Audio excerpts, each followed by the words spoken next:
So this week's video has been inspired by all of the coverage on social media of the big British beef battle, or whatever it was called, the Channel 4 show about carbon emissions from beef cattle.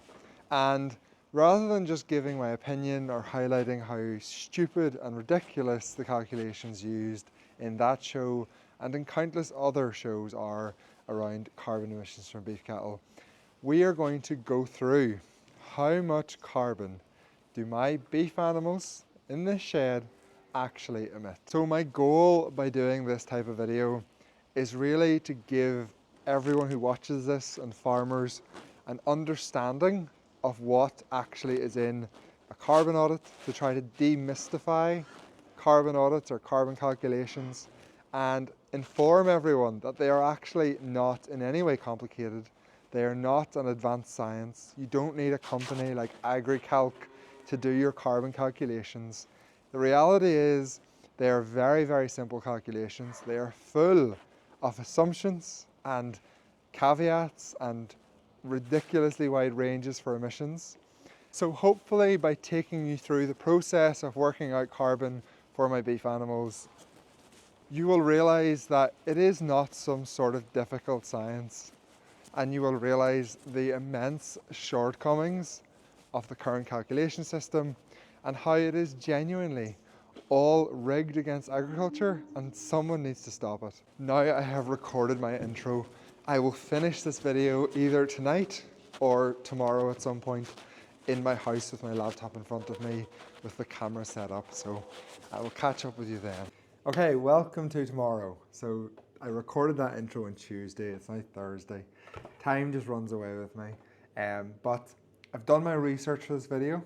I was meant to spend half an hour to an hour getting the figures together, doing sort of the outline of the carbon audit.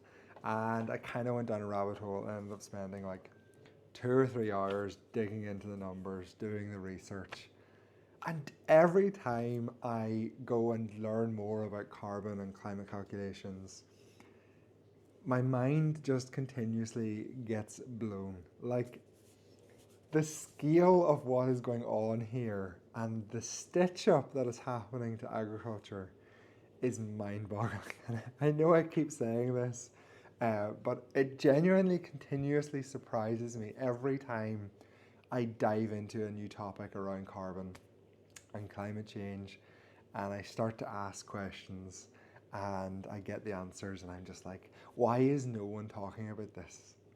Why is everyone just willfully ignoring these facts? And I'm going to take us through the calculation for my beef animals, and I'm going to justify my decisions along the way, and I'm going to give some examples of what other industries are doing to justify my decisions when it comes to the carbon emissions from my beef cattle.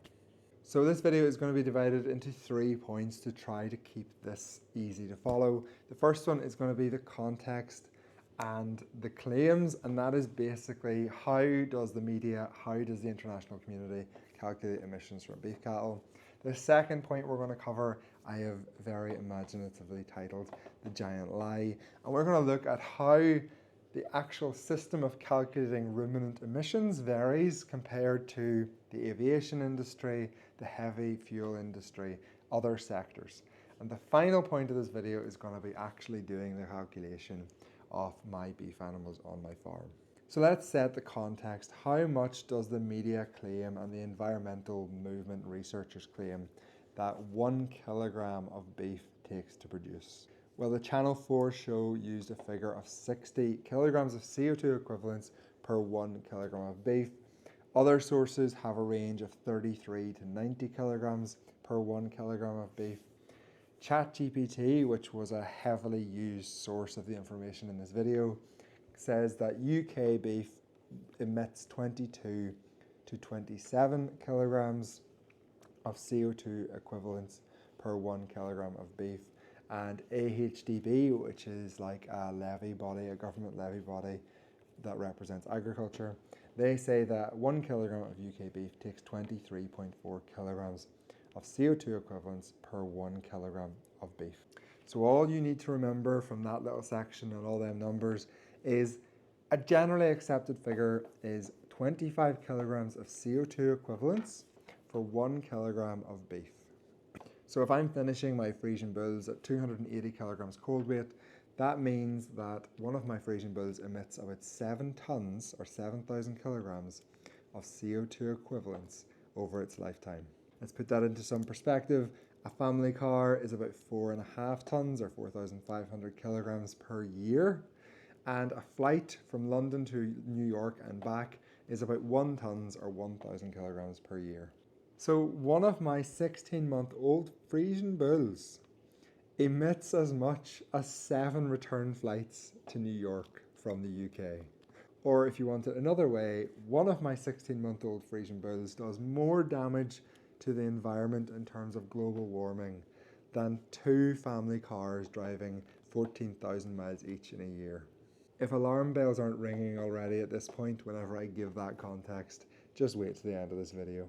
So if you're confused about how a beef animal can emit so much carbon dioxide equivalents versus a plane flying to New York or a family car being driven for a year, that is because of how the figure is calculated.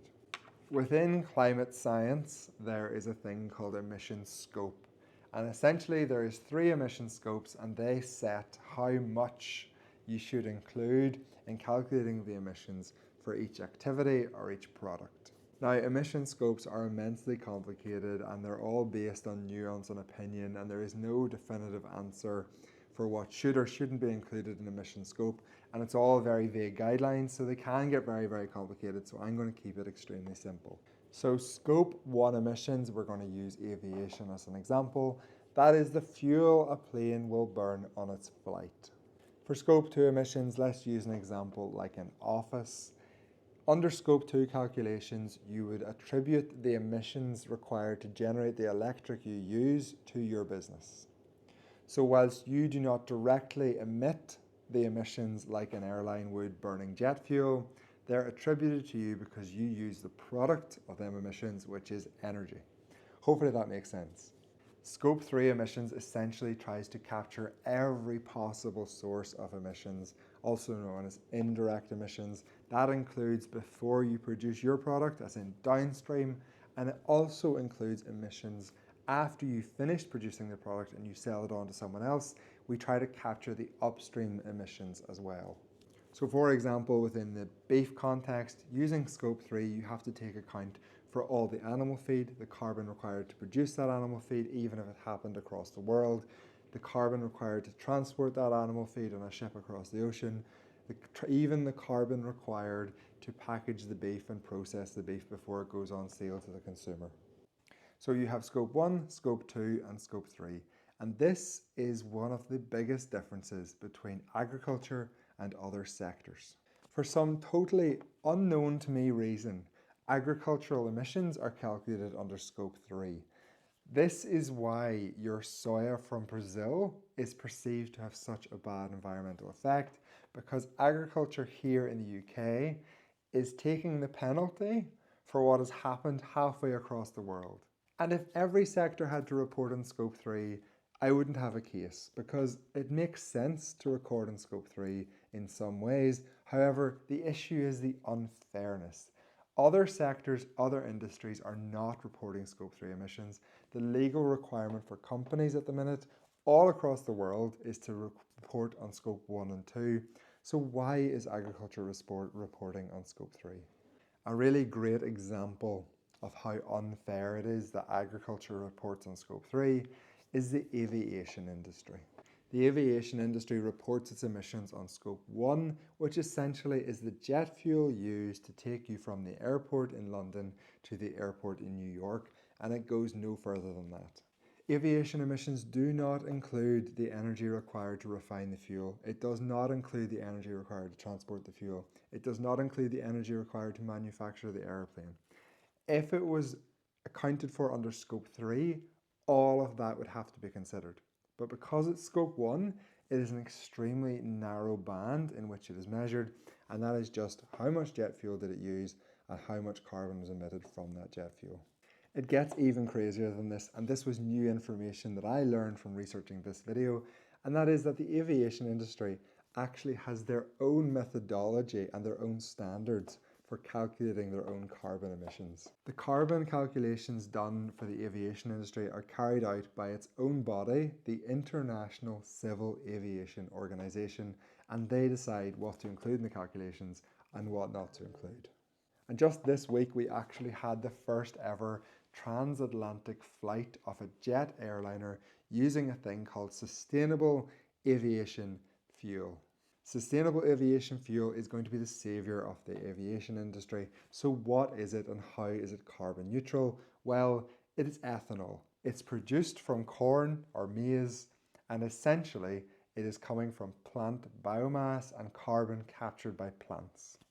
This point will become very important very soon, but just bear that in mind that the aviation industry's answer to getting to net zero is to use the carbon captured by plants to fuel their planes, because when it is emitted again, it has not come from deep underground, it has come from the air through plants originally, so therefore it is sustainable and it is green. So based on all of that I've just told you, I have decided for my carbon calculations of my beef animals, I am going to be using scope 2 emissions, not scope 3 emissions. Every other sector uses scope 1 and scope 2, so why should agriculture use a different scope? To me, that makes no sense, so we're using scope 2. I have forgot my table. I need to go get it, 1 second. Okay, I'm back. Okay, now let's get into the calculations. And let's keep this fairly high level and fairly simple. I want to start this section of the video with a statement or an assumption which is going to guide us through every decision and every assumption we make for the next few minutes. And that statement is this, that for the carbon dioxide level in the atmosphere and for the increased global warming potential of that atmosphere to increase, the carbon that we emit has to come from underground. If the carbon comes from the air originally and goes through the plant and is processed and released again, that is not an emission, that is not adding to global warming.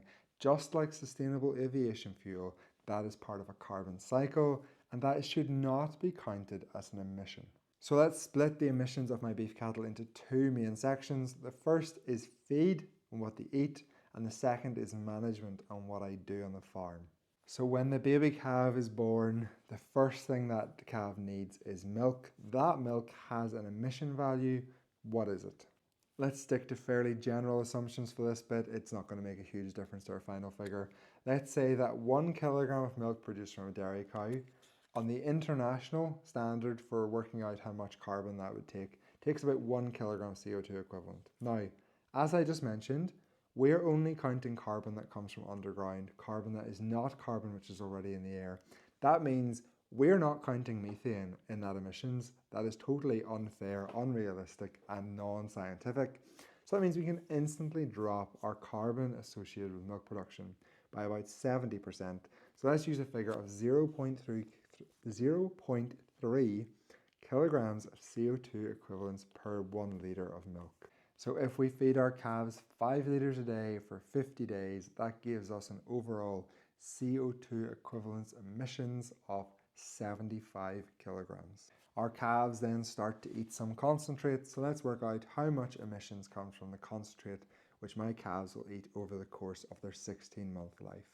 Under scope 3, we have to consider energy used to grow the crop, transport it and process it into feed, no matter where that comes from in the world. However, this is an external input into the business and we do not have to count that under scope 2 emissions. However, let's add the emissions that is associated with the concentrate I use from the point that that feed arrives in the UK. The logic here is that we have to do a national inventory. The lorries used on the road to transport that feed, that emission would not happen if I did not have the animals to feed in the first place. So I think it's perfectly reasonable to attribute them emissions to my animals. So if we say that my animal feed travels 100 miles from the docks to my farm and with an emission value of 244 kilograms of CO2 per tonne transported, considering my animals eat 1.5 tonne of meal over their lifetime, we get a figure of 366 kilograms of CO2 equivalents for each one of my beef animals over the course of their 16-month life. Now we also have to process the feed in a feed mill to turn it from raw ingredients into something like pellets, which I can feed to my animals.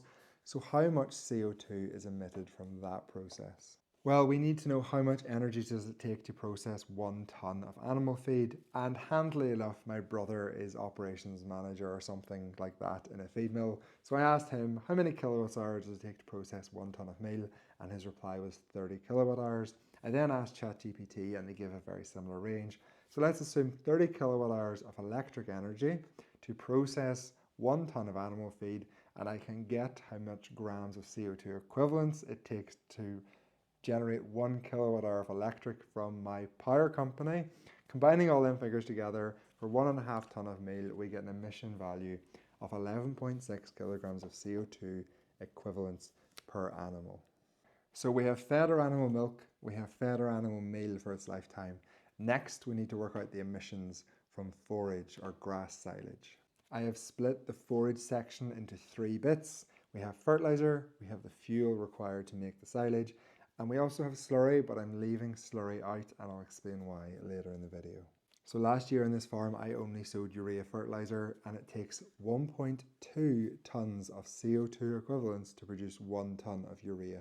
If I'm using 600 kilograms of urea per hectare of grass that I grow, and I get 12 tons per hectare of dry matter over the course of a year, that means that I'm using 50 kilograms of urea for every 1 ton of dry matter of silage.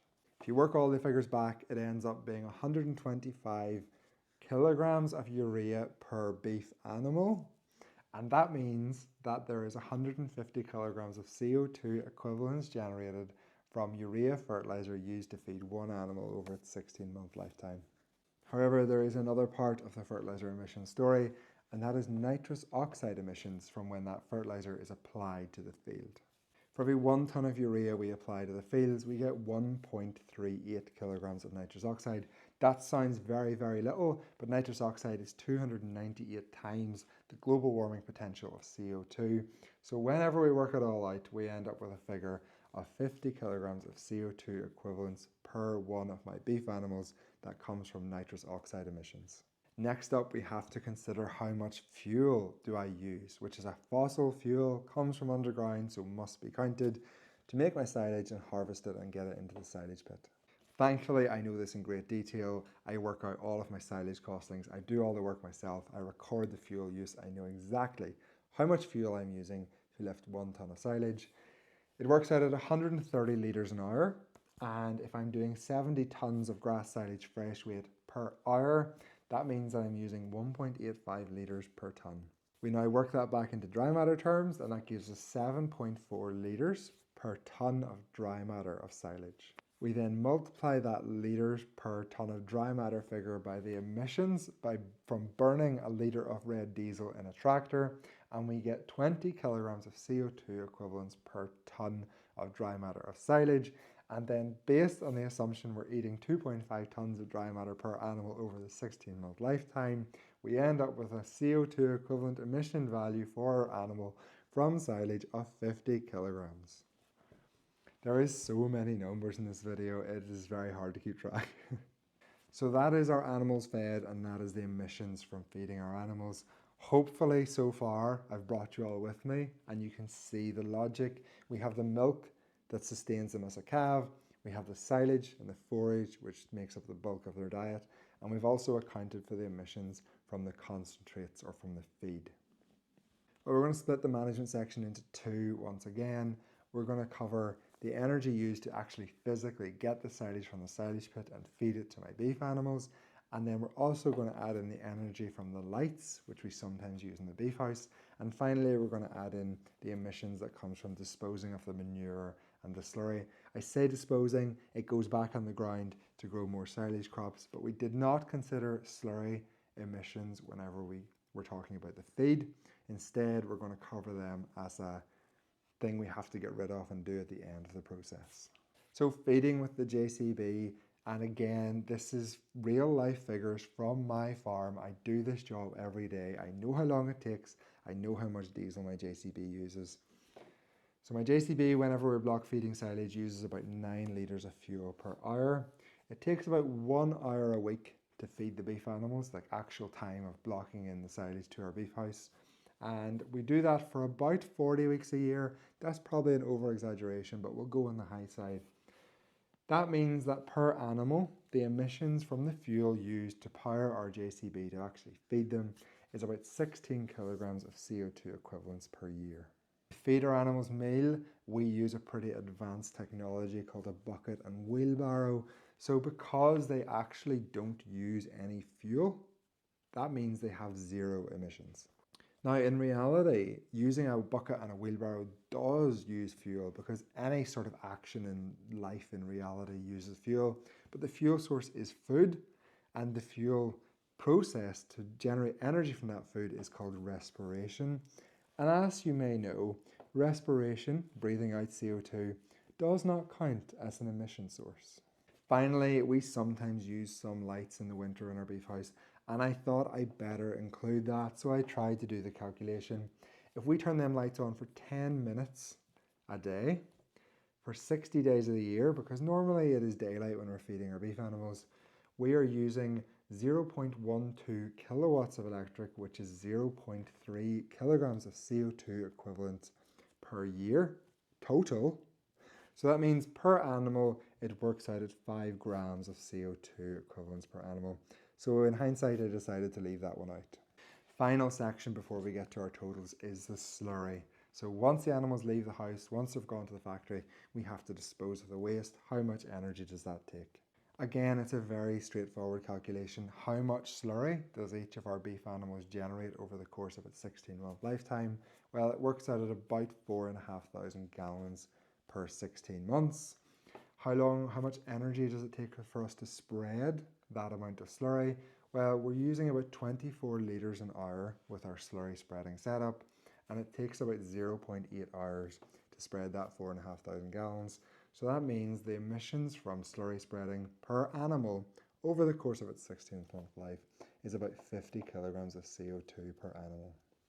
There is an extra emission source from slurry, and that again is nitrous oxide emissions. This figure was a little bit harder to get an answer to, but I think I figured it out through ChatGPT. And if you work it all back, it works out at about 3.6 kilograms of CO2 equivalents per animal. Now, just as a note at the end of our calculations before we come on to the final result, I want to talk about methane. I have not included methane in my calculations for both the animal itself or for the slurry emissions, and that's for good reason. The carbon source in methane, which is CH4, has come from the air. It has come from the atmosphere.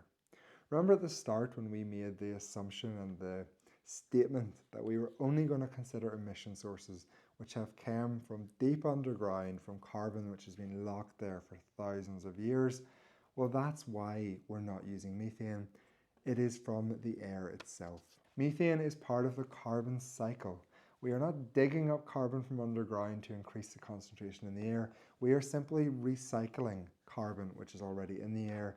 And as I mentioned already twice with the example of sustainable aviation fuel or biofuel or whatever you want to call it, no other sector, no other industry is expected to count carbon they get from the air as an emission, but agriculture is. If you haven't seen my previous video on why my cows aren't killing the planet, go and watch it. It'll give you more detail on the whole methane thing. But believe me, methane should not be counted in an accurate carbon calculation for ruminant livestock. Anyway, I'm rambling too much. Let's get to the results. So if you remember at the start of the video, we worked out that one of my beef animals on the correct way to measure carbon emits about 7,000 kilograms of CO2 equivalents over the course of its life. It's worth noting as well that that 7,000 kilograms is under half what the Channel 4 show was trying to claim. So our figure for how much carbon my beef animals actually realistically emit is 772 kilograms per animal. It is almost 1/10 of the claimed emissions.